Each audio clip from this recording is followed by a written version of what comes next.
dat conform de motie de motie Kamminga van den Berg, u heeft er naar verwezen, ook Aruba akkoord moet gaan met een Rijkswet waarin het financieel toezicht duurzaam wordt geregeld. Een Rijkswet die overigens al voor ligt een tijdje voor alle parlementen, dus ook bij de Staten van Aruba. En dat is ook uiterlijk 1 januari, dan is er ook uiterlijk 1 januari een wijziging van de landsverordening nodig. Want op dit moment is op Aruba geen Rijkswet voor financieel toezicht. Er is een landsverordening voor financieel toezicht, maar die loopt per 1 januari af. Dus wij willen zorgen dat terwijl er nog een discussie is over de vormgeving van de Rijkswet, want dat gaan we niet meer halen om die helemaal afgerond te hebben voor 1 januari aanstaande. Die moet dan door de Staten van Aruba worden geaccepteerd en ook hier en dan nog in werking treden. Is het nodig dat de huidige wet voor het financieel toezicht wordt verlengd. Nou, voor beide gold een deadline van 1 september. En ik ontving van Aruba een dag van tevoren, dus een dag voor die deadline, een voorstel op hoofdlijnen voor de invulling van een Rijkswet en een uitwerking van een gewijzigde landsverordening.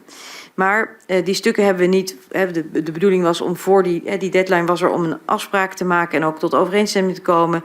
Maar we hebben nog niet een akkoord daarover bereikt. En van belang is natuurlijk dat die wijziging van de LAFT ook op tijd aan de orde is.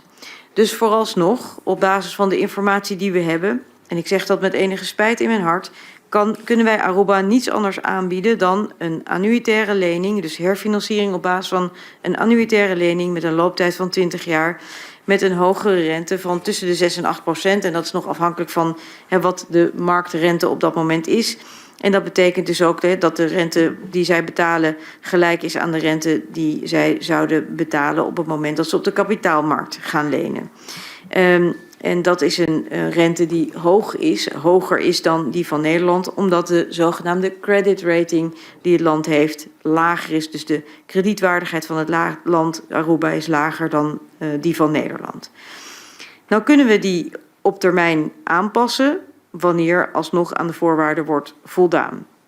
En nu we met elkaar ook hebben vastgesteld hoe dat in elkaar steekt, met die ISB is het mogelijk om op een later tijdstip met Aruba andere afspraken te maken. Als er per 1 januari inderdaad sprake is dat er een nieuwe landsverordening geldt voor financieel toezicht en er bestuurlijk commitment is om de Rijkswet in te vullen en dan de Rijkswet waarin de normen ook zitten zoals we die met elkaar hebben afgesproken, dan bestaat er de mogelijkheid om een één trapje gunstiger aanbod te doen voor wat betreft de leningen.